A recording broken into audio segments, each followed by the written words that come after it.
Hello friends, I am Vikas and I welcome you all in my class. आज हम पढ़ेंगे basics of mathematics series का चौथा part basic algebra. आज इस वीडियो में हम देखने जा रहे हैं कि बीजगणित में बहुपद क्या होते हैं, व्यंजक क्या होते हैं, रैखिक समीकरण, द्विघात समीकरण और वो सब बीजगणित में जो आपको समझने के लिए जरूरी है। मैं वीडियो की शुरुआत करूं उससे पहले मैं चाहूंगा कि आप मेरे चैनल दी विकास पल्लीवाल को जरूर सब्सक्राइब करें, वीडियो को पूरा अवश्य देखें और वीडियो को लाइक और शेयर करें यदि आपको वीडियो पसंद आती है।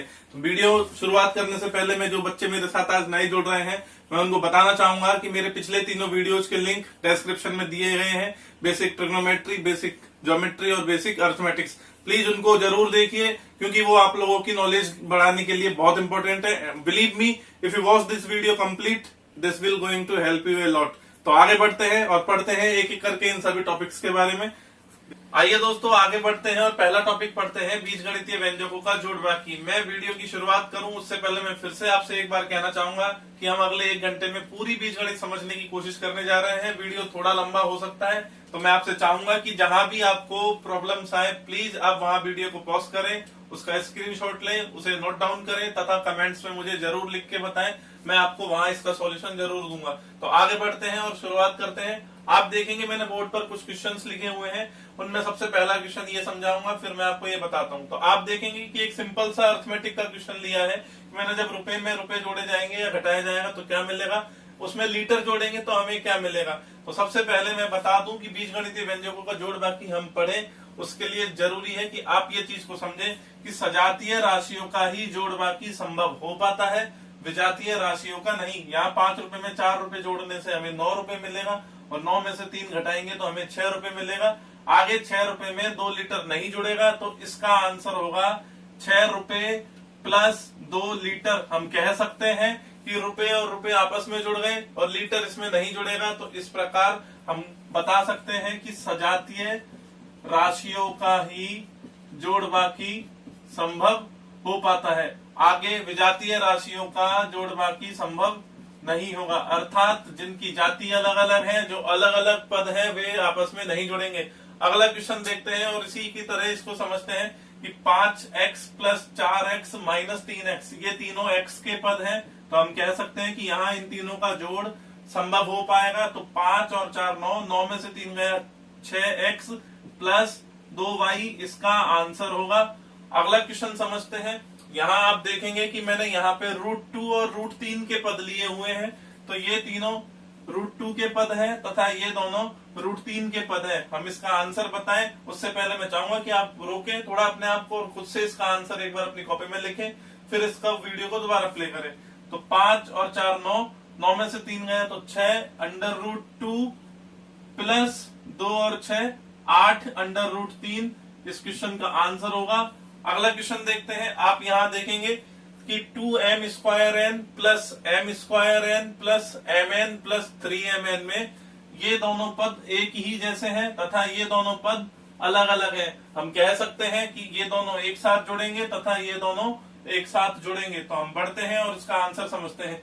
2 में जब 1 जोड़ा जाएगा तो हमें 3m² प्लस 1 और 3 4mn प्राप्त होगा। आप देख सकते हैं कि 1 लिखना जरूरी नहीं होता है, यानी m² के आगे 1 मैंने बाद में खुद से लगाया है। तो अगर कुछ नहीं होता है तो वहां 1 लिखा हुआ रहता है। तो हम इसका आंसर इस प्रकार कह सकते हैं कि 3m² प्लस 4mn होगा। अगला क्वेश्चन समझते हैं। यहाँ आप देखेंगे कि ये सारे पद एक जैसे हैं। हमें इसको खोलकर पहले इसको हल करने की जरूरत नहीं होती है, हम इसका डायरेक्ट भी आंसर बता सकते हैं कि 6 और 7 13, 13 में से गया 3 तो हमारे पास 10 बचेगा और 10 में से अगर 8 घटाते हैं तो आपके पास 2 बचेगा। इसका आंसर होगा 2 गुणा a प्लस b का होल स्क्वायर। आप यहाँ देख सकते हैं कि यह सारे पद a प्लस b के होल स्क्वायर में ही थे तो इसको हमने एक साथ जोड़कर इस प्रकार लिख दिया है। अगला क्वेश्चन है 7/x/2 x plus 2 plus 4/x plus 2। आप देख सकते हैं इसको भी हम एक ही बार में आंसर दे सकते हैं, हमें इसको हल करने की जरूरत नहीं है। इसको मैं इस प्रकार लिख सकता हूं 7 × 1/x plus 2 plus 4 × 1/x plus 2।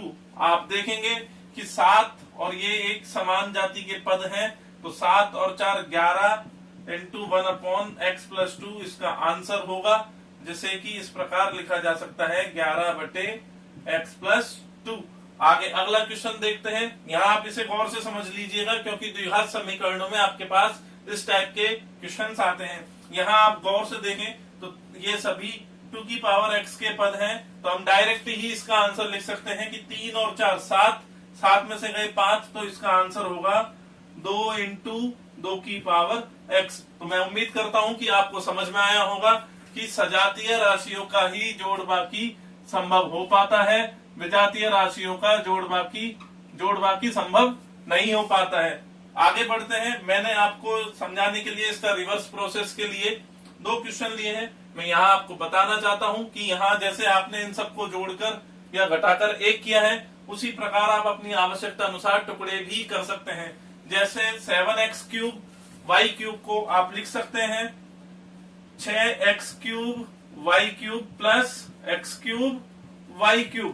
आगे आप देखेंगे एक एग्जांपल और लिया है, जहां पे 8 गुणा a की घात 1/3 या कहें कि 8 गुणा a का घनमूल आपसे पूछा जा रहा है कि उसको टुकड़े करके आप कैसे लिख सकते हैं। तो मैं बता दूं, जैसी आपकी इच्छा है आप वैसे तोड़ सकते हैं। तो मैं 8 को तोड़ रहा हूं 6, 4, 10 -2 में। तो आप देखिए ये क्या बन चुका है, 6 into cube root of a plus 4 into cube root of a minus 2 into cube root of a।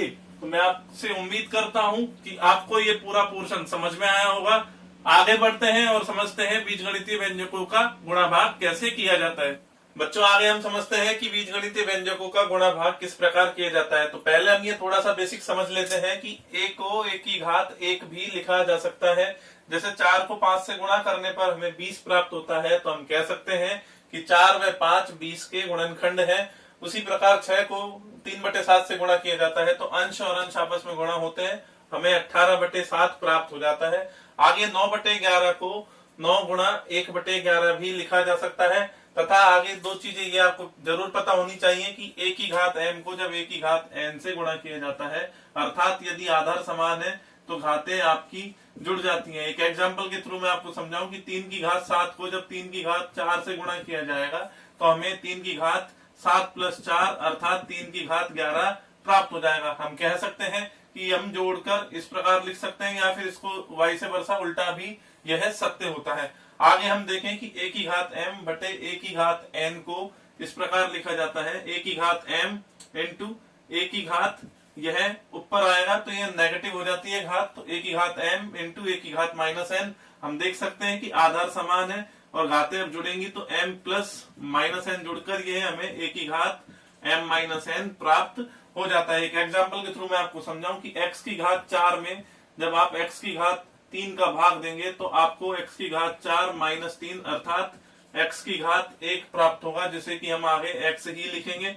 यहाँ 1 लिखने का कन्वेंशन नहीं होता है। अब गुणा को समझाने के लिए मैंने आपके सामने 4 एग्जाम्पल लिए हैं, एक एक करके इन चारों को समझते हैं। सबसे पहले आप ये समझ लीजिए कि इस कोष्टक का प्रत्येक पद उस कोष्टक के प्रत्येक पद से गुणा होना जरूरी होता है, यही गुणा का आधारभूत सिद्धांत है। तो आइए आगे बढ़ते हैं। तो सबसे पहले मैं इस कोष्टक के प्रत्येक पद को इस कोष्टक के दोनों पदों से गुणा करता हूं, तो मैं देख सकता हूं कि a को जब a से गुणा किया जाएगा तो हमें a² प्राप्त होगा, और a को जब b से गुणा किया जाएगा तो हमें ab प्राप्त होगा। आप देखेंगे और आगे बढ़ेंगे कि b को जब a से गुणा किया जाएगा तो हमें ba प्राप्त होगा, जिसे ab भी लिखा जा सकता है।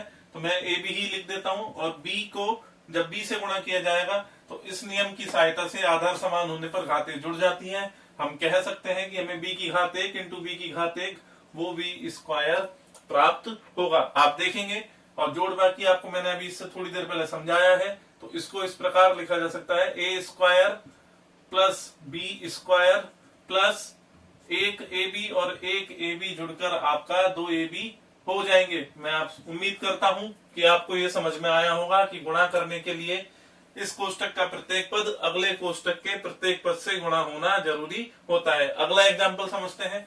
x को जब इन तीनों पदों से गुणा करेंगे तो हमें x into 4x plus x into 3xy plus x into 1 इस प्रकार प्राप्त होगा। फिर इस प्लस के 2y को इन तीनों पदों से गुणा करेंगे तो प्लस का 2y into 4x plus 2y into 3xy plus 2y into 1 प्राप्त होगा। आगे इसे हल करके लिखें तो हम देख सकते हैं x इंटू 4x आपका 4x स्क्वायर बन जाएगा, x इंटू 3xy आपका 3x स्क्वायर y बनेगा, प्लस का x प्लस का 2 चौकू 8xy मिलेगा, प्लस का 2 तिया 6 xy स्क्वायर मिलेगा और प्लस का 2y आपको यहाँ से प्राप्त होगा। आप देख सकते हैं कि यहाँ पे x स्क्वायर y का केवल एक ही पद है, xy स्क्वायर का भी एक ही पद है, x स्क्वायर का भी एक ही पद है और x का भी एक ही पद है। बाकी सारे पद भी एक एक ही हैं, उनके जैसा कोई दूसरा पद इस जोड़ में नहीं है। तो हम इसका आंसर यही बताएंगे, यही इसका आंसर है।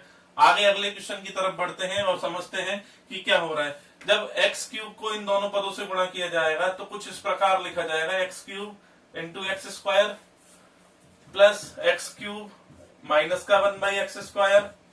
फिर इन माइनस के 1/x क्यूब को इन दोनों पदों से गुणा किया जाएगा तो माइनस का 1/x cube into x square minus का 1/x क्यूब इंटू माइनस का 1/x स्क्वायर। आप गौर से समझिएगा कि क्या हो रहा है और किस प्रकार इन्हें गुणा किया जाएगा।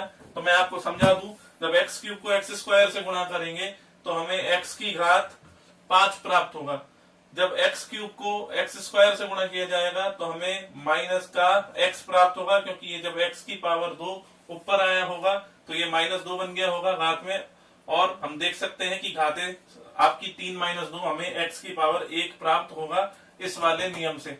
आगे बढ़ते हैं और देखते हैं कि यहाँ क्या प्राप्त होगा। हमें यहाँ पर एक्स स्क्वायर से एक्स क्यूब x बार कटेगा तो हमें माइनस का 1/x प्राप्त होगा और वहां पर माइनस इंटू माइनस ये गुणा होकर प्लस हो जाएगा और नीचे हमें आधार समान होने की वजह से घाते जुड़कर 1/x की पावर 5 प्राप्त होगा। आगे इस चीज को मैं अरेंज करके लिखूं तो आप देखेंगे कि मैं इसे इस प्रकार लिख सकता हूं कि x की पावर 5 प्लस 1/x की पावर 5, यहां से माइनस इन दोनों में से कॉमन ले लिया जाए तो हम इसे इस प्रकार लिख सकते हैं, माइनस कॉमन लेने के बाद x प्लस 1/x। आप देख सकते हैं कि इनको गुणा करने पर हमें यह चीज प्राप्त हो चुकी है। यह बहुत इंपॉर्टेंट है, हर एग्जाम में इस तरह के क्वेश्चन आ रहे हैं जहां हमें इनको गुणा करके कुछ रिलेशन निकालना होता है, क्योंकि हमें इनकी जरूरत पड़ती है। आगे लास्ट एग्जाम्पल है, a प्लस बी माइनस सी को मैंने a प्लस बी माइनस सी से गुणा किया तो हमें क्या प्राप्त होगा उसको समझते हैं। गौर से देखिएगा, a को जब इन तीनों पदों से गुणा किया जाएगा तो मैं यहाँ गुणा करके लिख रहा हूं सीधे ही, a इंटू ए स्क्वायर बनेगा, a गुणा बी ए बी बनेगा प्लस का, और a गुणा माइनस सी माइनस का ए सी बनेगा। फिर जब प्लस के b को इन तीनों पदों से गुणा किया जाएगा तो प्लस का ए बी आएगा, प्लस का बी स्क्वायर आएगा और b इंटू माइनस सी आपका माइनस का बी सी प्राप्त होगा। जब माइनस के c को इन तीनों पदों से गुणा किया जाएगा तो हमें माइनस का ए सी मिलेगा, माइनस का बी सी मिलेगा और माइनस सी और माइनस सी गुणा होकर प्लस का सी स्क्वायर मिलेगा। आप देखेंगे इसे गौर से तो आपको मिलता है A square plus B square plus C square plus का 2ab माइनस का 2ac और माइनस का 2bc। आप देख सकते हैं कि गुणा करने पर हमें इस प्रकार से यह संबंध प्राप्त हो जाता है। हम कह सकते हैं कि इस पूरे पद का, इस पूरे समीकरण के गुणनखंड ये तथा ये होंगे। जिस प्रकार की 20 के गुणनखंड 4 व 5 थे, तो मैं उम्मीद करता हूं आपको समझ में आया होगा कि गुणा किस प्रकार किया जाता है। भाग की तरफ बढ़ते हैं और आगे समझते हैं। दोस्तों, आगे बीजगणित में विभाजन प्रक्रिया को समझने के लिए मैंने बोर्ड पर एक एग्जाम्पल लिया है जिसमें यह हमारा भाज्य है तथा यह भाजक है। हमें भागफल और शेषफल ज्ञात करना है कि भागफल और शेषफल क्या प्राप्त होंगे। तो इसको समझने के लिए सबसे पहले हम प्रोसेस समझते हैं। सबसे पहला स्टेप जो हमारा होता है वह होता है कि चर राशि की घातों को घटते हुए क्रम में लिखा जाता है। घटते हुए क्रम में लिखने का तात्पर्य है कि हम देख सकते हैं यहाँ सबसे पहले मैंने x की घात 3 लिखा है, उसके बाद x की घात 2, फिर x की घात 1, फिर x की घात 0 जो कि 1 होता है। तो इस प्रकार यहाँ मैंने अरेंज करके लिखा हुआ है। इसी प्रकार भाजक में भी चर राशि की घातों को घटते हुए क्रम में लिखा जाता है। आगे आपको भाजक के प्रथम पद से भाज्य के प्रथम पद में भाग देना होता है और भाग देने के बाद जो भागफल आपको प्राप्त होता है उस भागफल से आपको पूरे भाजक को पुनः गुणा करना होता है। इसको समझने के लिए मैं यही आपको इसी एग्जाम्पल से समझाता हूँ। 3x³ जो कि भाज्य का पहला पद है में हम भाजक के पहले पद यानी 3x से भाग देंगे तो हम देख सकते हैं कि हमें यहाँ से x² प्राप्त होगा। इस x² को मैं यहाँ लिख दूं और इस x² से पूरे भाजक को गुणा करूं तो मैं देख सकता हूं x² को 3x से गुणा करने पर हमें 3x³ प्राप्त होगा, व x² को प्लस के 1 से गुणा करने पर हमें प्लस x² प्राप्त होगा।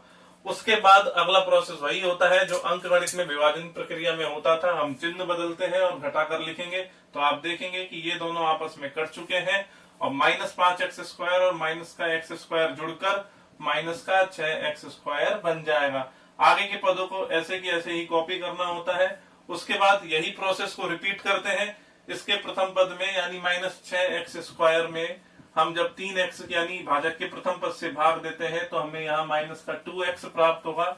इसे मैं अगर यहाँ लिख दूं और इस माइनस के 2x से इस पूरे भाजक को यानी 3x + 1 को गुणा करूं तो आप देख सकते हैं हमें माइनस का 6x² माइनस का 2x प्राप्त हो जाता है। फिर हम वापस चिन्ह बदलते हैं तो यह प्लस हो जाएगा और यह भी प्लस हो जाएगा।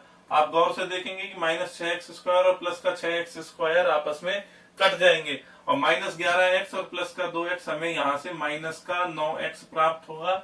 आगे के पद यानी -3 को हम ऐसे ही कॉपी करेंगे। फिर वही प्रोसेस करेंगे। 3x का भाग हम माइनस के 9x में देते हैं तो हमें माइनस का 3 प्राप्त होता है। यहाँ लिख देंगे जिसे माइनस के 3 से पूरे भाजक को गुणा करेंगे तो आप देख सकते हैं -3 को जब 3x से गुणा किया जाएगा तो माइनस का 9x मिलेगा। -3 को जब प्लस के 1 से गुणा करेंगे तो माइनस का 3 मिलेगा। आगे चिन्ह पलटने पर आप देखेंगे कि ये दोनों ही कट चुके हैं। हमें यहाँ शेषफल के रूप में 0 प्राप्त होगा। इस चीज को समझने के लिए अगर मैं आपको इसको भाजकता के नियम से लिखूं तो हम देख सकते हैं भाज्य 3x³ - 5x² - 11x - 3 को इस प्रकार भी लिखा जा सकता है कि भाज्य बराबर भाजक यानी 3x + 1 इंटू भागफल यानी x² - 2x - 3 प्लस शेषफल। आप देख सकते हैं यहाँ मैंने भाजकता का नियम भी लगाया है। यहाँ आप देखकर बता सकते हैं कि इसके गुणनखंड ये दोनों होंगे। यहाँ +0 नहीं भी लिखेंगे तो काम चल जाएगा।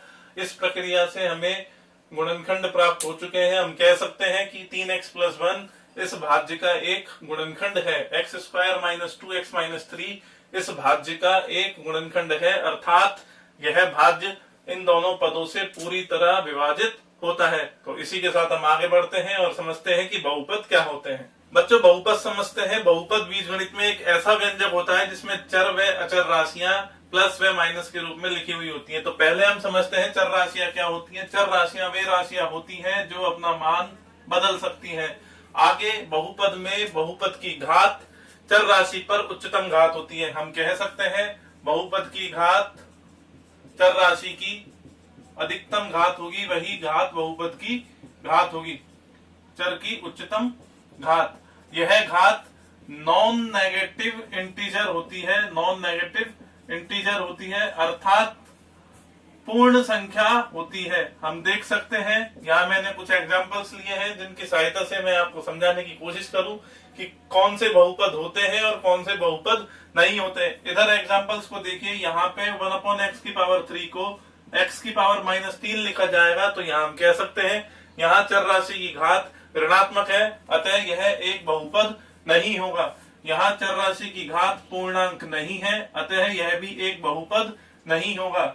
यहाँ चर राशि की घात ऋणात्मक आएगी, हम कह सकते हैं यह एक बहुपद नहीं होगा। यहाँ हम देखकर बता सकते हैं यहाँ चर राशि की घात एक नेगेटिव आपकी है तो यहाँ ये एक बहुपद नहीं होगा। आगे समझते हैं। यहाँ कुछ और एग्जांपल्स लिए हैं मैंने।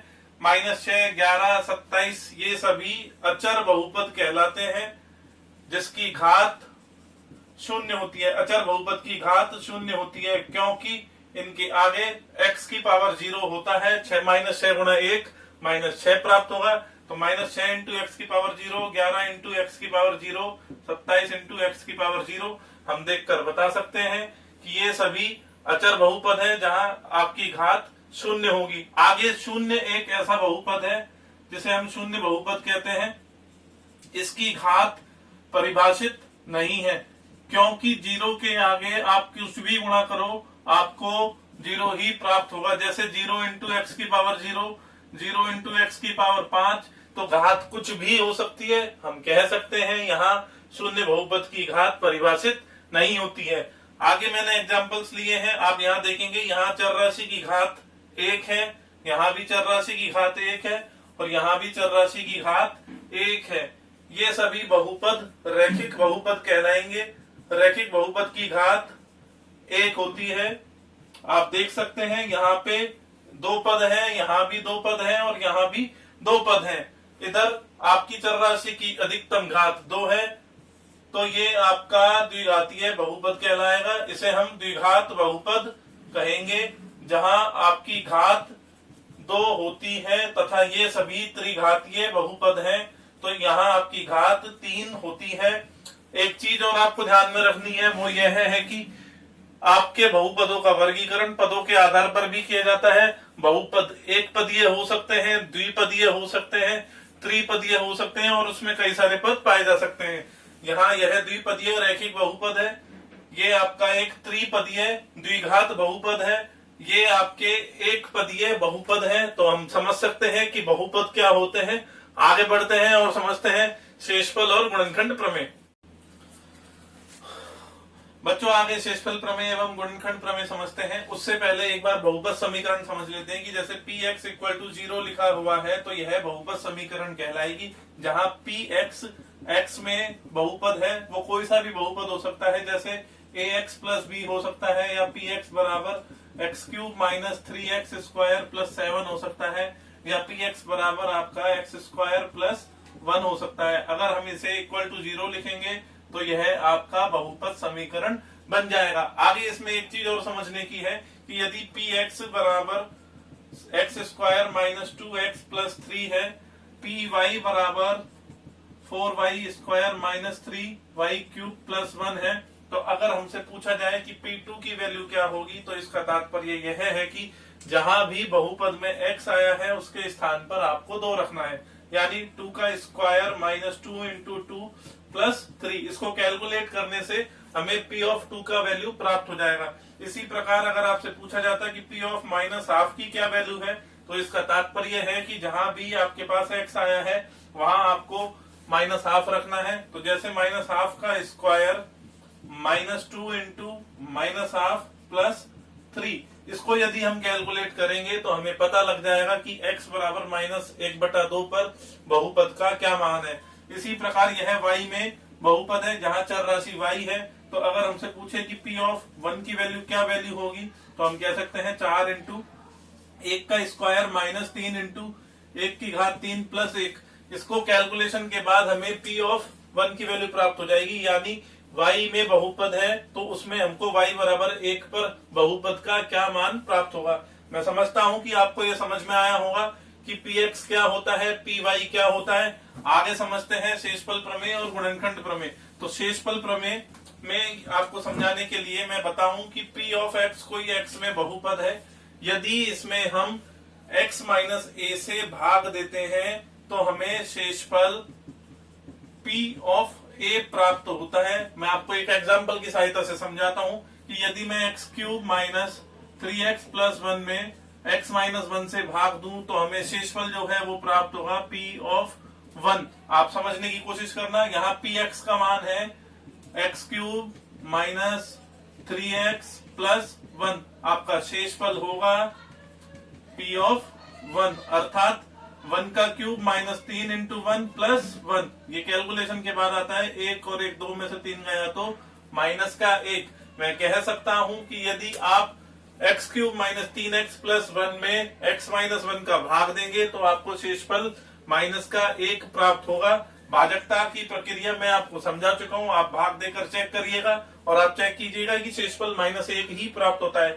आगे एक बात जो समझना जरूरी है कि अगर आप p ऑफ x में x माइनस a से भाग देते हैं और शेषफल जो है वो आपको p ऑफ a प्राप्त होता है, और यह वैल्यू अगर आपको 0 प्राप्त हो जाती है तो हम कह सकते हैं कि x minus a p of x का एक गुणनखंड होगा।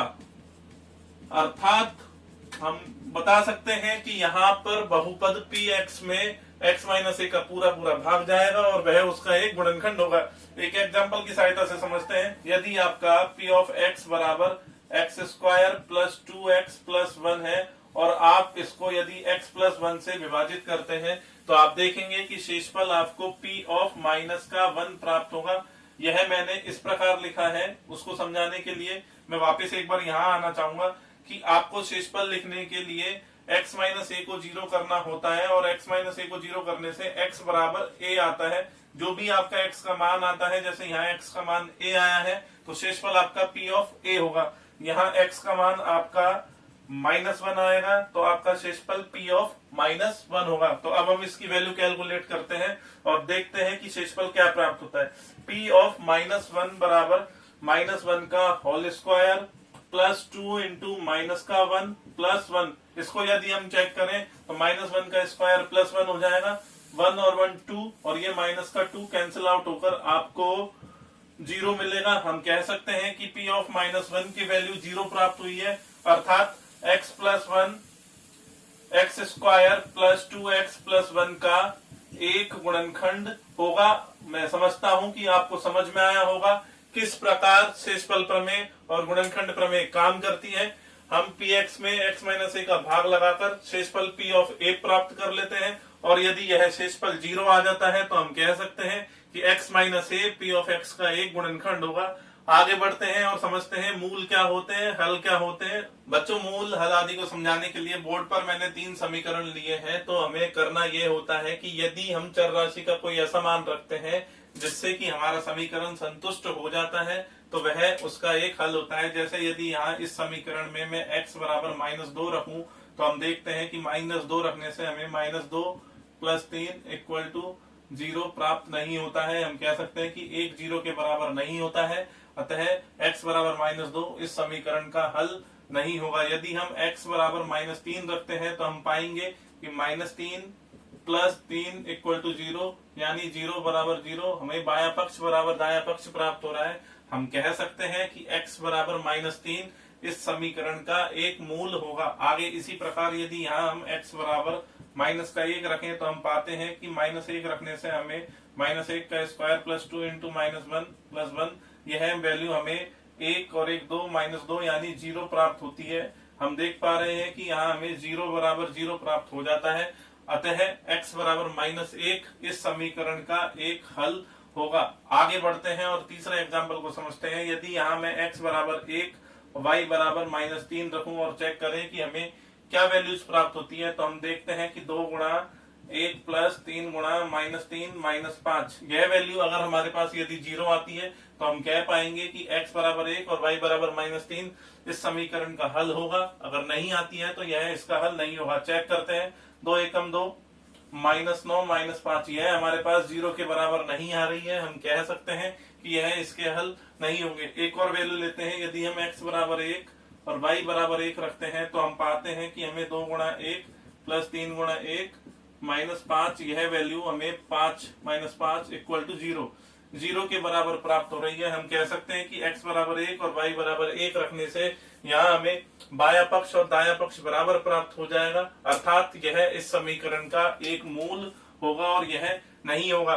तो हम बता सकते हैं कि यदि चर राशि का मान रखने से हमें समीकरण का ऐसा बयान, मतलब समीकरण में हमें बाया पक्ष और दाया पक्ष समान प्राप्त हो जाते हैं तो हम कह सकते हैं कि वह मान उस समीकरण का मूल होगा, उसका हल होगा, जिसे हम शून्यांक, रूट्स और जीरोस भी कहते हैं। आगे बढ़ते हैं और हम समीकरणों को किस प्रकार पढ़ा जाता है यह समझते हैं। बच्चों, आगे बढ़ते हैं उससे पहले मैं आपको बता दूं कि पिछले एग्जाम्पल्स में मूल ज्ञात करने के लिए मैंने रैंडम वैल्यूज ली थी, तो वो डायरेक्टली मूल किस प्रकार ज्ञात किए जाते हैं वो अभी हम आगे रैखिक समीकरणों में तथा द्विघात समीकरणों में समझेंगे। तो आइए आगे बढ़ते हैं और समझते हैं कि समीकरणों को किस प्रकार पढ़ा जाता है, लिखा जाता है और समझा जाता है। तो सबसे पहले मेरे को आपसे 3 सवाल पूछने हैं जिन्हें आप जानते हैं कि 4 को 5 बार जोड़ा जाएगा तो क्या प्राप्त होगा। आप देखिए कि 4 को 5 बार जोड़ने से हमें 20 प्राप्त होता है।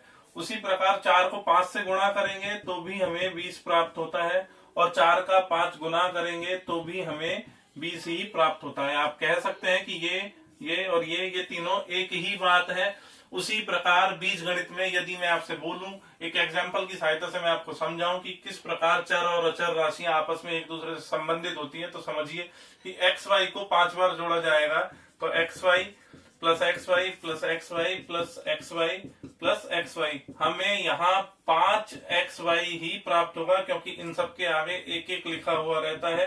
हम कह सकते हैं कि एक्स वाई को 5 बार जोड़ने से हमें 5 एक्स वाई प्राप्त होगा। उसी प्रकार यदि एक्स वाई को 5 से गुणा किया जाएगा तो 5 एक्स वाई प्राप्त होगा। पहले आपको संख्या लिखनी होती है, यह कन्वेंशन है। आप चाहते तो एक्स वाई इंटू 5 भी लिख सकते थे, लेकिन ज्यादा सही यही होता है, हम इसे ही लिखेंगे। आगे समझिए कि यदि आपसे एक्स वाई का 5 गुना करने को कहता है तो वो भी 5 एक्स वाई ही प्राप्त होगा। आप देख पा रहे होंगे कि ये सब एक ही बातें हैं। आगे मैंने आपको समीकरणों को समझाने के लिए कि उन्हें किस प्रकार पढ़ा जाता है कुछ एग्जांपल्स लिए हैं, मैं आपको समझाता हूं। आप देखिए यहाँ पर दो पदों को जोड़ने से शून्य प्राप्त होता है, यहाँ दो पदों को जोड़ने से 2 प्राप्त होता है, यहाँ पर दो पदों का अंतर 5 है। तो इन्हें किस प्रकार पढ़ा जाएगा, एक एक करके इन्हें समझते हैं। 3x प्लस 4 हम कह सकते हैं कि 3x है x का 3 गुना। x के 3 गुने में यदि हम 4 जोड़ते हैं तो हमें 0 प्राप्त हो जाता है। अगला एग्जांपल है 4x स्क्वायर। 4x स्क्वायर को हम कह सकते हैं कि यह x का वर्ग है, x के वर्ग का 4 गुना 4x स्क्वायर हो जाता है, तथा 4x स्क्वायर में जब हम x का 3 गुना जोड़ते हैं तो हमें 2 प्राप्त हो जाता है। हम इसको इस प्रकार कह सकते हैं, यदि x कोई संख्या है तो किसी संख्या के वर्ग के 4 गुने में उसी संख्या का 3 गुना जोड़ने से हमें 2 प्राप्त होगा। अगला एग्जाम्पल है और समझने की कोशिश करते हैं। यहाँ आपके सामने x और y दो अलग अलग संख्याएं हैं अगर, तो हम कह सकते हैं कि पहली संख्या के दुगने में से दूसरी संख्या के तिगुने को घटाने से हमें 5 प्राप्त होता है। एक बार फिर से समझिए कि x का दुगने में से y का 3 गुना घटाने पर हमें 5 प्राप्त होता है। आगे इन्हीं को समझने के लिए कि समीकरण किस प्रकार बनाए जाते हैं, मैंने 2 एग्जांपल्स और लिए हैं। आइए इन्हें समझते हैं और इन्हें पढ़ते हैं। तो पहला एग्जांपल है कि एक संख्या के घन में से, अगर संख्या हमारी मान लेते हैं x है, तो संख्या के घन में से अर्थात x का क्यूब, संख्या के घन में से उसी संख्या यानी वो संख्या x है का 1/3, तो x का 1/3 x/3 होगा। उसी संख्या का 1/3 घटाने पर हमें क्या प्राप्त होता है, वो कह रहा है कि उस संख्या यानी x के वर्ग, तो x का वर्ग होगा x स्क्वायर का 5 गुना, x स्क्वायर का 5 गुना बनता है 5x स्क्वायर। तो हम कह सकते हैं एक संख्या x के घन में से उसी संख्या x का 1/3 घटाने पर हमें उस संख्या के वर्ग का 5 गुना प्राप्त होता है। मैं उम्मीद करता हूं कि आपको समझ में आया होगा यह समीकरण मैंने किस प्रकार लिखी है। आगे देखते हैं, विवेक की संपत्ति पूनम की संपत्ति के दुगने की 1/3 से 40 रुपए अधिक है। इस प्रकार के भाषाई प्रश्न आपको पूरी बीज गणित में, अंक गणित में, ज्यामिति में मिलते रहेंगे, जहां आपको समीकरण बनाने की आवश्यकता होगी। तो इसको समझते हैं कि विवेक की संपत्ति को यदि मैं कह दूं V है तथा पूनम की संपत्ति को मैं P कह दूं तो इसका समीकरण किस प्रकार बनेगा, इसे समझते हैं। विवेक की संपत्ति पूनम की संपत्ति के दुगने से, तो पूनम की संपत्ति का दुगना 2P होगा, उसका 1/3 2P/3 हो जाएगा।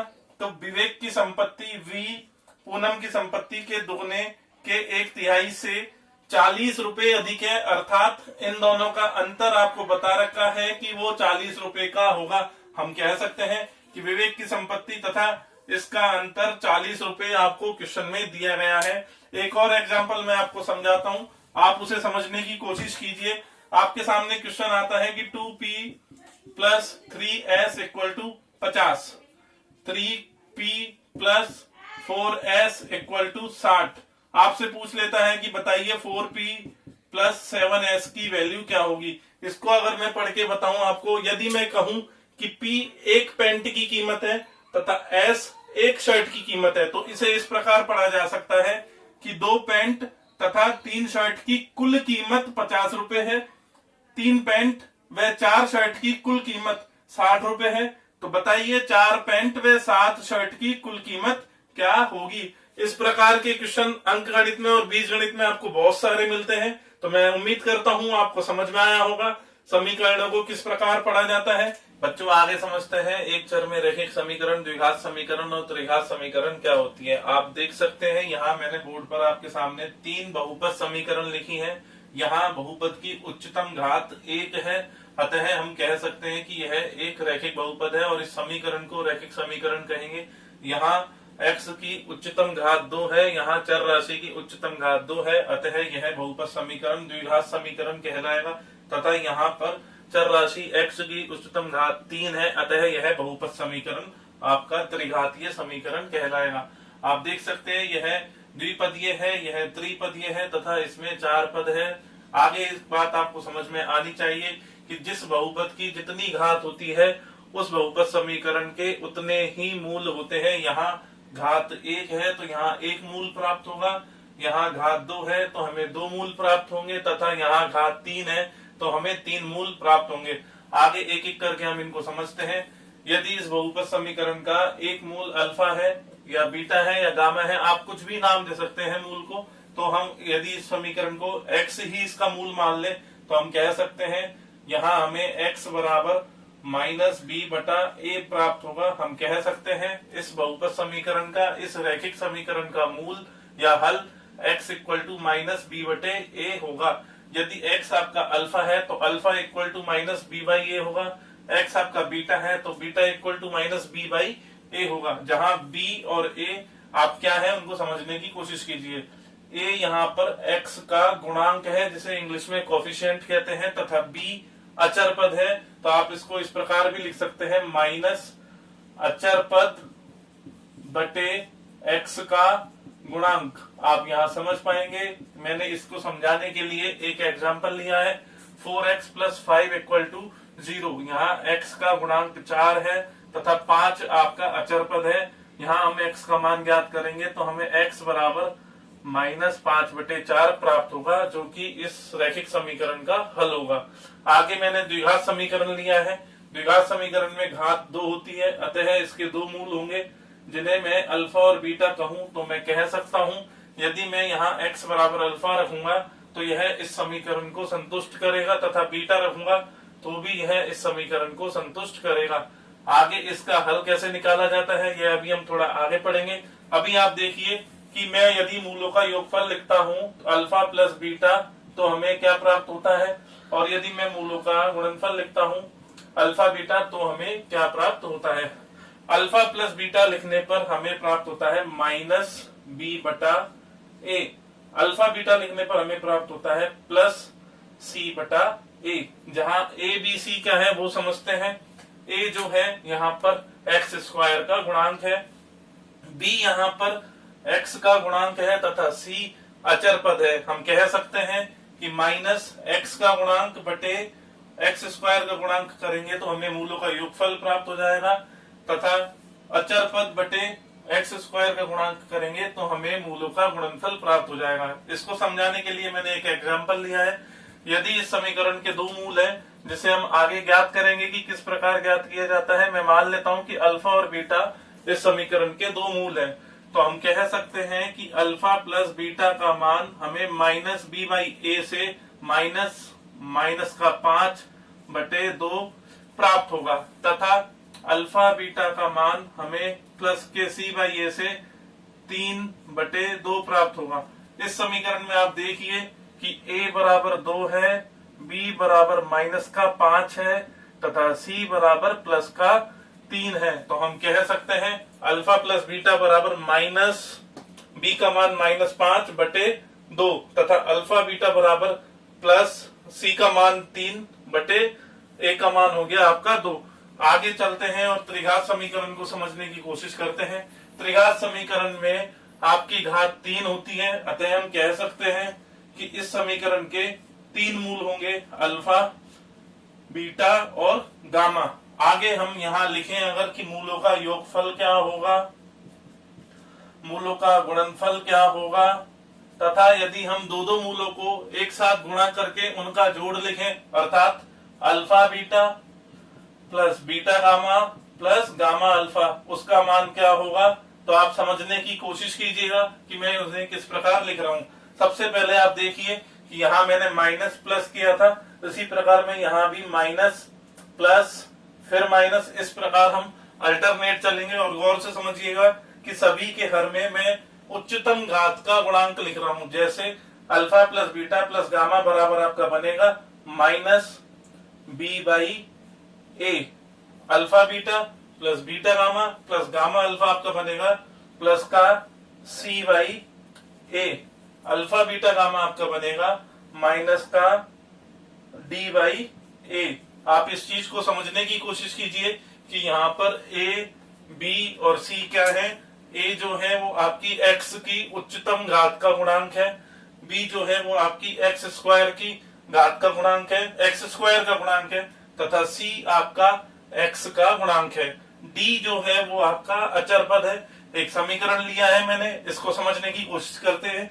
यहाँ पर हम देख सकते हैं कि a बराबर 2 है, b बराबर माइनस का 4 है, c बराबर 5 है तथा d बराबर 1 है। यदि हम यहाँ से लिखते हैं alpha plus beta plus gamma क्या होगा, तो हम कह सकते हैं माइनस माइनस का b बटा a होगा। Alpha beta plus beta gamma plus gamma alpha क्या होगा, तो वो प्लस c बटा a होगा तथा अल्फा बीटा गामा की वैल्यू माइनस के डी बटे ए होगी। तो यहाँ हमने alpha plus beta plus gamma, alpha beta plus beta gamma plus gamma alpha तथा अल्फा बीटा गामा का क्या मान होगा वो लिख लिया है। इनका हल किस प्रकार किया जाता है यह अभी हम थोड़ी देर बाद समझेंगे। आगे बढ़ते हैं बच्चों, आगे समझते हैं युगपत समीकरण। युगपत समीकरण रैखिक समीकरणों का ऐसा युग्म है जिसमें रैखिक समीकरणों का एक ऐसा युग्म है जिसमें उतने ही समीकरण होते हैं जितने की उनमें से किसी भी एक समीकरण में चर राशियां हैं। जितनी चर राशियां होती हैं उतने ही आपके पास समीकरण होंगे और उन सभी समीकरणों को सम्मिलित रूप से युगपत समीकरण कहा जाता है। जैसे मैं बात करूं कि 3 चर में एक रैखिक समीकरण लेते हैं, 3x plus 4y minus 7y plus 11 equal to 0। आप देख सकते हैं यहाँ पे x y सॉरी ये z है, x y और z, x y और z 3 चर राशियां हैं। तो हमें इस समीकरण को हल करने के लिए और 2 समीकरणों की आवश्यकता है। तो ये टोटल 3 समीकरण बन जाएंगे और वहां से हम कह सकते हैं कि ये तीनों समीकरण एक साथ युगपत समीकरण कहलाएंगे। बच्चों अगले टॉपिक की तरफ बढ़ते हैं कि रैखिक समीकरणों का हल प्राप्त होने के लिए क्या क्या कंडीशंस होती हैं। आप देख सकते हैं बोर्ड पर मैंने एक रैखिक समीकरण युग्म लिखा है जिसमें 2 चर राशियां हैं x और y। तो हम कह सकते हैं कि 2 चर राशियां हैं तो इसे हल करने के लिए हमें 2 ही समीकरणों की आवश्यकता थी। इसको हम एक साथ युगपत समीकरण कहेंगे। जैसा कि अभी मैंने आपको बताया था कि किसी समीकरण में जितनी चर राशियां होती हैं उसे हल करने के लिए हमें उतने ही समीकरणों की आवश्यकता होती है। आप देख सकते हैं यहाँ a1 b1 तथा a2 b2 दोनों समीकरणों में x और y के गुणांक हैं, वह c1 और c2 अचर पद हैं। आगे हम देखते हैं कि हमें रैखिक समीकरणों के हल किस प्रकार प्राप्त होते हैं। यहाँ हमें रैखिक समीकरणों के हल 3 तरीके से प्राप्त हो सकते हैं, या तो हल ही प्राप्त ना हो, या फिर अनंत हल प्राप्त हो, या फिर एक यूनिक सॉल्यूशन मिले यानी अद्वितीय हल प्राप्त हो। तो देखते हैं उनके लिए क्या कंडीशंस है। तो अद्वितीय हल के लिए हमारी कंडीशन होती है कि a1 बटा a2 is not equal to b1 बटा b2, अर्थात दोनों समीकरणों में x के गुणांकों का अनुपात और y के गुणांकों का अनुपात समान नहीं होगा। उसी अवस्था में हमें यूनिक सॉल्यूशन प्राप्त होता है। यदि आपको दोनों समीकरणों में a1 बाई a2 बराबर b1 बाई b2 बराबर c1 बाई c2 हो, अर्थात x के गुणांकों का अनुपात व y के गुणांकों का अनुपात तथा अचर पदों का अनुपात समान है, तो उस अवस्था में हमें समीकरण के अनंत हल प्राप्त होते हैं। तीसरा केस है कोई हल नहीं, नो सॉल्यूशन का।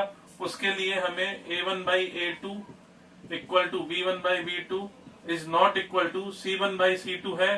तो उस अवस्था में हमें समीकरण का कोई हल प्राप्त नहीं होगा। हम कह सकते हैं उस केस में इस समीकरण युग्म का हमें कोई भी हल प्राप्त नहीं होगा। इनको समझाने के लिए मैं 3 एग्जांपल्स लेता हूं। जैसे मैं आपसे बोलूं कि 2x plus 3y plus 4 equal to 0, 5x minus 4y plus 6 equal to 0। यहाँ हम देख सकते हैं कि 2/5 इज नॉट इक्वल टू 3/-4। तो हम कह सकते हैं यहाँ हमें अद्वितीय हल प्राप्त होगा। अगला एग्जाम्पल समझते हैं। मैं लिखता हूं कि 2x plus 4y plus 8 equal to 0।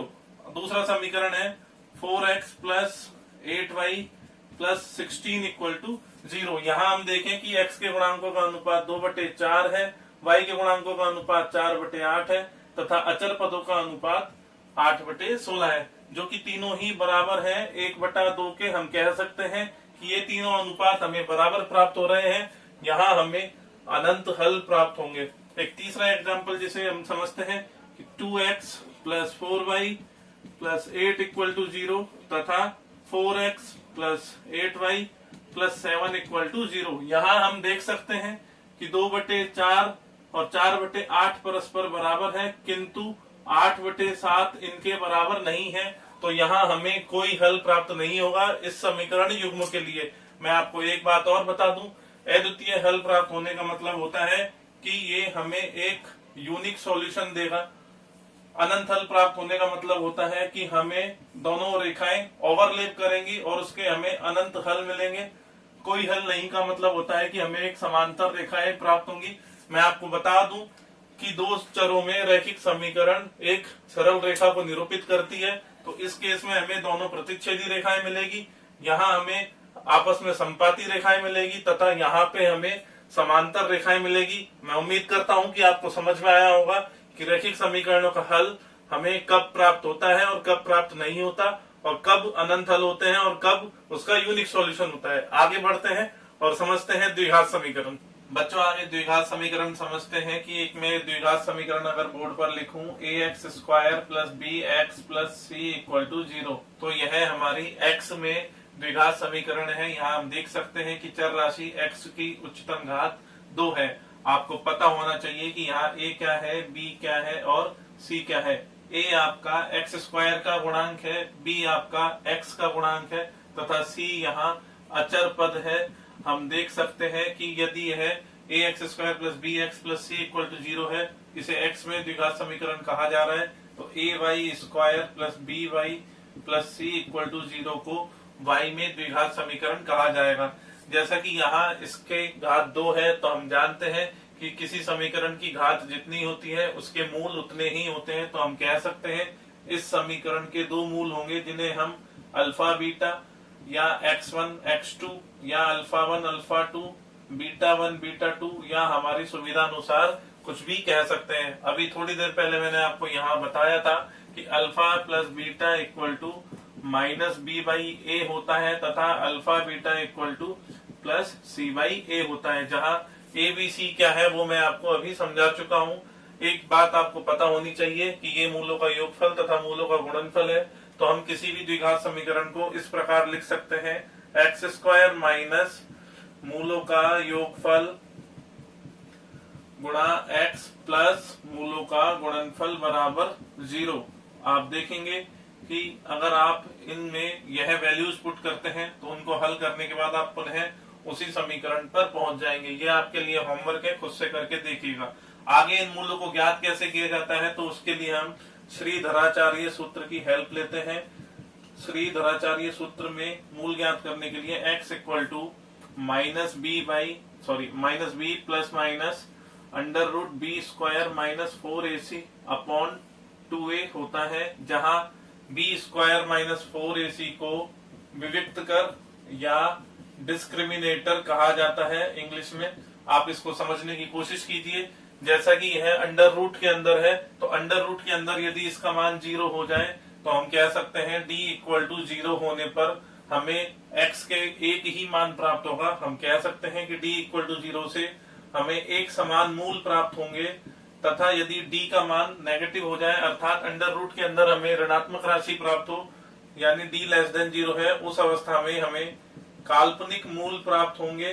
तथा यदि d का मान 0 से बड़ा हो जाए अर्थात यह अंडर रूट के अंदर जो राशि है वह धनात्मक है, तो हम कह सकते हैं कि हमें यहाँ वास्तविक मूल प्राप्त होंगे। आगे इसमें भी 2 केस होते हैं कि अंडर रूट के अंदर यह राशि अगर पूर्ण वर्ग है तो क्या होगा और पूर्ण वर्ग नहीं है तो क्या होगा, पूर्ण वर्ग है तो हम कह सकते हैं कि यहाँ हमें परिमेय मूल प्राप्त होंगे तथा वे भिन्न भिन्न होंगे, और पूर्ण वर्ग नहीं है तो हम कह सकते हैं कि हमें अपरिमेय मूल प्राप्त होंगे जो कि संयुग्मी होते हैं, अर्थात वे एक दूसरे के कॉन्जुगेट्स होंगे।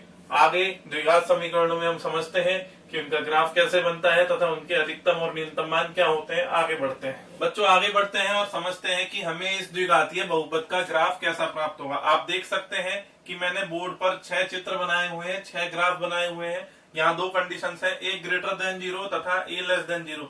ए ग्रेटर देन 0 के लिए ये तीनों ग्राफ हैं तथा ए लेस देन 0 के लिए ये तीनों ग्राफ हैं। यहाँ पर ए एक्स स्क्वायर का गुणांक है। हम कह सकते हैं कि ए ग्रेटर देन 0 पे हमें इस प्रकार के 3 ग्राफ प्राप्त होंगे। यह ग्राफ हमें इस अवस्था में प्राप्त होगा, ये वाला ग्राफ हमें डी इक्वल टू 0 के केस में प्राप्त होगा तथा यह ग्राफ हमें डी ग्रेटर देन 0 के केस में प्राप्त होगा। यहाँ डी आपका डिस्क्रिमिनेटर विविक्त कर है जिसके बारे में मैंने अभी आपको बताया था। तो डी लेस देन 0, यहाँ आप देख सकते हैं कि ये आपकी एक्स अक्ष को टच नहीं कर रहा है, अर्थात यहाँ हमें काल्पनिक मूल प्राप्त होंगे। यहाँ आप देख सकते हैं कि यहाँ पे x1 इक्वल टू x2 होगा, अर्थात दोनों मूल समान होंगे तथा इस केस में आपको दोनों मूल भिन्न भिन्न प्राप्त होंगे। आप ये चीज यहाँ देख पा रहे हैं। इसी प्रकार जब a लेस देन 0 है तो सेम केस यहाँ होता है कि इस केस में आपको d लेस देन 0 है, यहाँ पर आपका d इक्वल टू 0 है तथा यहाँ आपका d ग्रेटर देन 0 है। तो आपको यहाँ पे x1 और x2 दो भिन्न मूल प्राप्त हो रहे हैं। यहाँ पे आपके दोनों मूल समान होंगे तथा यहाँ आपको काल्पनिक मूल प्राप्त होंगे। आप आगे देखिए कि इस द्विघात समीकरण के अधिकतम मान और न्यूनतम मान क्या होते हैं, वो कैसे देखे जाते हैं। तो उसके लिए आप इस ग्राफ को समझिए। ए ग्रेटर देन 0 के केस में आप देख सकते हैं कि ग्राफ का झुकाव, ग्राफ ऊपर की तरफ जा रहा है, अर्थात इसका अधिकतम मान यानी मैक्सिमम वैल्यू जो है वो प्लस अनंत होगा तथा मिनिमम वैल्यू आपको x equal to minus B by 2a पर प्राप्त होती है। जैसे कि यहाँ ये न्यूनतम मान है, ये न्यूनतम मान है तथा ये न्यूनतम मान है। वह वैल्यू आपकी f of minus B by 2a equal to minus का d बाई 4a के बराबर होगी। अर्थात हम कह सकते हैं कि यहाँ से यहाँ तक की दूरी माइनस d बाई 4a होगी। आगे देखते हैं, इस केस में भी हमें न्यूनतम मान और अधिकतम मान प्राप्त होते हैं।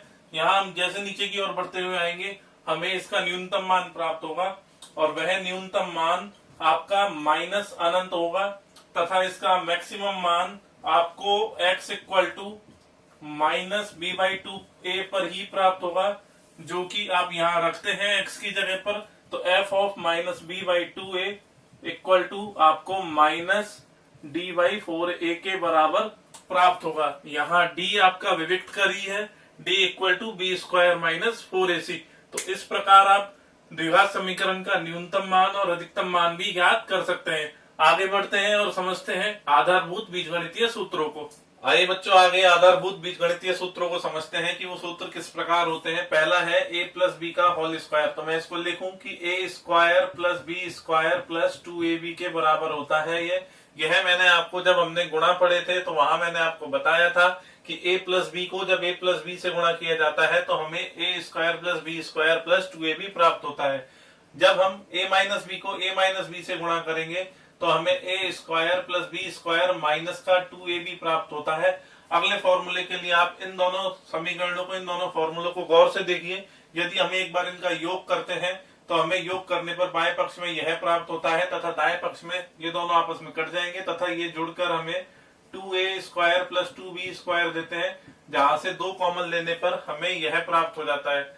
आगे आप समझिए कि यदि इसमें से हम इसको घटाते हैं तो हमें बाएं पक्ष में यह प्राप्त होता है तथा दाएं पक्ष में ये दोनों आपस में कट जाएंगे और दाएं पक्ष में हमें माइनस 2ab जुड़कर ये माइनस 2ab आपका प्लस 2ab हो जाएगा और 2ab और 2ab आपका जुड़कर 4ab आपको प्राप्त होगा। गौर से समझिएगा इन चारों फॉर्मूलों को। इन चारों फॉर्मूलों में आपको कुछ पद दिए गए हैं जिन्हें मैं एक साथ बोलूं, जैसे a प्लस बी, कह सकते हैं कि यह 2 संख्याओं का योग है।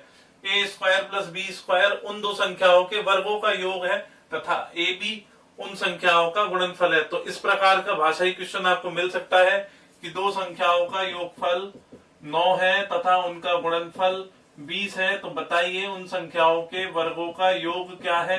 तो आप इस क्वेश्चन को यहाँ वैल्यू पुट करके कैलकुलेट कर सकते हैं।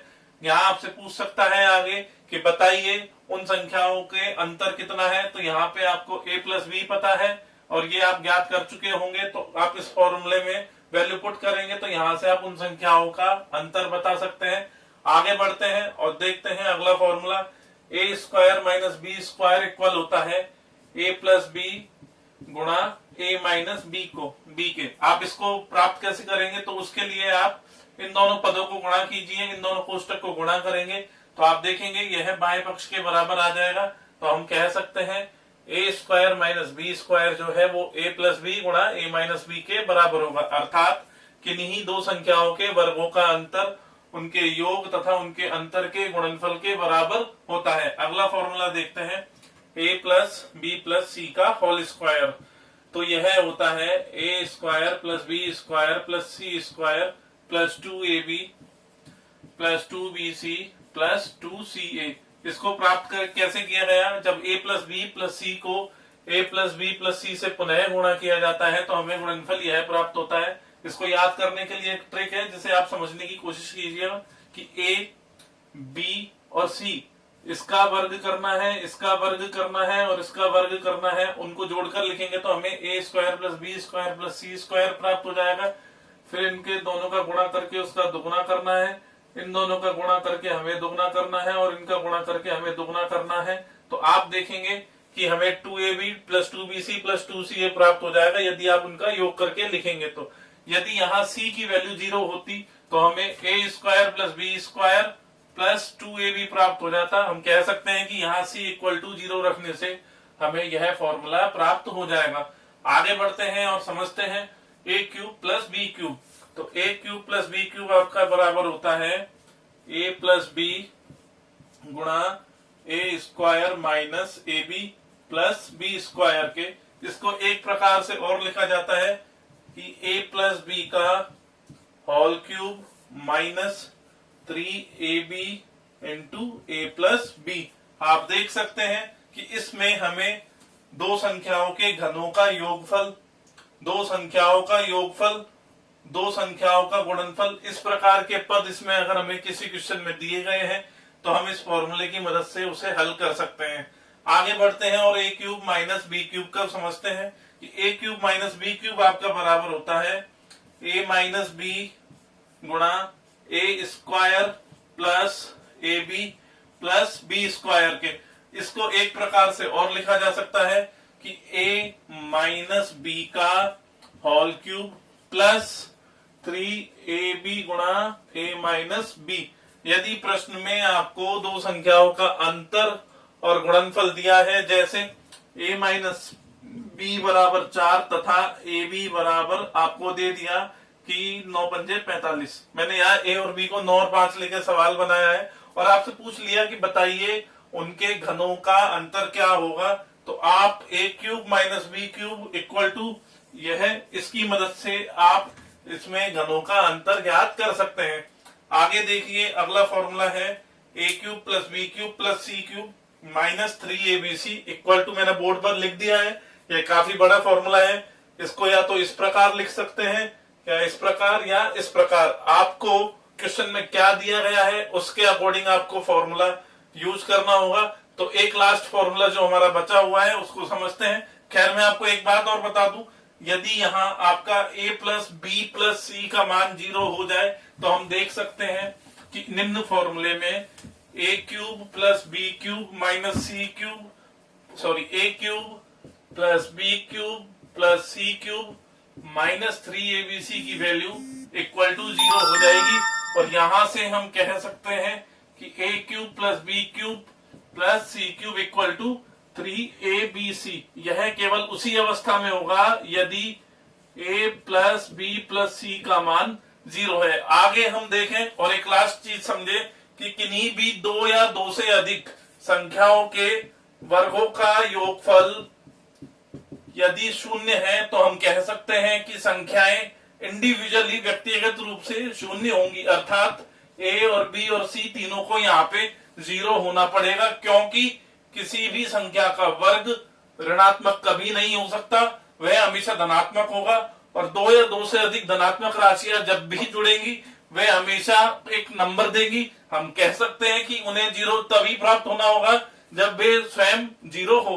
एक एग्जांपल के थ्रू मैं आपको समझाऊं कि 2x प्लस 3 का whole square plus C square equal to 0। तो यहाँ हम कह सकते हैं कि 2x प्लस 3 को 0 होना पड़ेगा तथा c को भी 0 होना पड़ेगा। आप देखिए यहां से हमें x इक्वल टू -3/2 तथा c इक्वल टू 0 प्राप्त हो गया है। हम x और c का मान ज्ञात कर चुके हैं। उसके बाद हमसे कुछ भी पूछा जाए हम ज्ञात कर पाएंगे। आगे बढ़ते हैं। तो दोस्तों आज हमारे वीडियो के लास्ट पार्ट की तरफ बढ़ते हैं, सिमेट्री और प्रतिस्थापन को समझते हैं। तो सिमेट्री के लिए मैं एक आपको एग्जांपल ले रहा हूं, जैसे a plus B plus C by 3 equal to D है, b plus C plus D by 3 equal to a है, c plus D plus a by 3 equal to b है। तो क्या आप मुझे बता सकते हैं कि d plus a plus B by 3 equal to क्या होगा? आप इस पैटर्न को अगर देखेंगे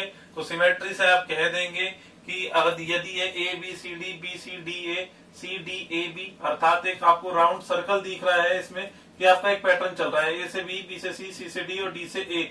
यदि हम डी से ए बी की तरफ आते हैं तो हमारा यह सी के इक्वल होगा। आगे आप यह इसको समझने के लिए आपको मैं बता दूं, सिमेट्री आपको तभी समझ में आएगी जब आप नंबर ऑफ क्वेश्चंस अटेम्प्ट करेंगे। जितनी आप प्रैक्टिस करेंगे उतनी ही आप सिमेट्री को अच्छे से समझ पाएंगे और क्वेश्चंस में यूज ले पाएंगे।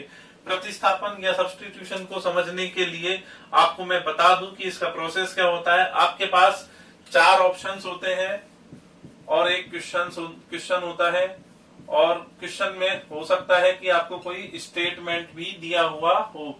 तो मैं आपको बता दूं, सब्स्टिट्यूशन का क्वेश्चन में यूज करने के लिए आप एक रैंडम वैल्यू लेते हैं, चर राशि की रैंडम वैल्यू लेकर आप चेक करते हैं कि क्वेश्चन का मान क्या आ रहा है, क्वेश्चन का मान निकालते हैं और फिर उस मान को आप अलग से रखते हैं कहीं, और फिर उस वैल्यू को आप वापस ऑप्शंस में पुट करते हैं, और जिस ऑप्शन का मान आपके क्वेश्चन के मान से मैच करता है वही आपका आंसर होता है।